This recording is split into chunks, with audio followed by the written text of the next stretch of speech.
Hi guys, welcome back to the channel. Today we're giving you an update on the arrival of Hurricane Melissa to Jamaica. Now it's October 26th, Sunday, and this is Ocean Boulevard. The time is 5 p.m.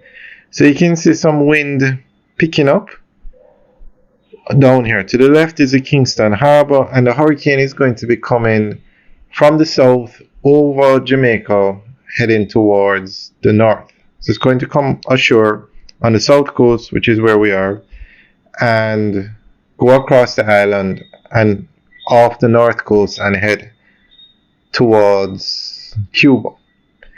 Now, the exact spot the hurricane is coming ashore, it keeps changing, but it's definitely going to come ashore somewhere on the south coast.